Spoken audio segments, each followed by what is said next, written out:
Počas realizácií mostov diaľničného úseku D1 Dubná Skala Turany bola poprvýkrát na Slovensku použitá unikátna technológia na izoláciu mostoviek od spoločnosti Icopal. Ide o špeciálny stroj, s ktorým sa aplikovalo už viac ako 500 000 metrov štvorcových hydroizolácií na mostoch v Európe. Icopal sa snaží na slovenský trh dodávať inovatívne materiály, ktoré prinášajú pre zákazníkov určité benefity a taktiež aj inovatívne aplikácie. Jednou z nich je aj aplikačný stroj, ktorý natavuje hydroizolačný asfaltovaný pás Supermost. Benefity natavovania aplikačným strojom sú hlavne úspora času a kvalita natavenia. Špeciálny stroj je obsluhovaný prostredníctvom dvoj- až trojčlennej posádky.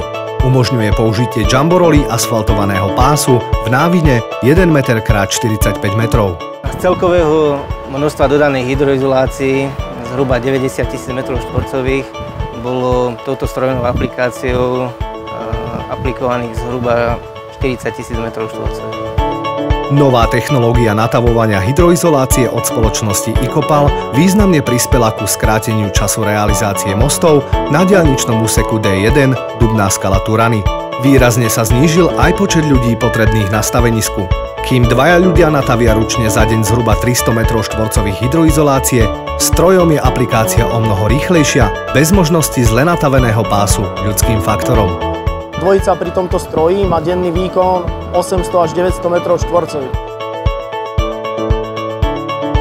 Aplikácia hydroizolácie Supermost unikátnym strojom zvyšuje kvalitu mostov a šetrí čas aj finančné prostriedky.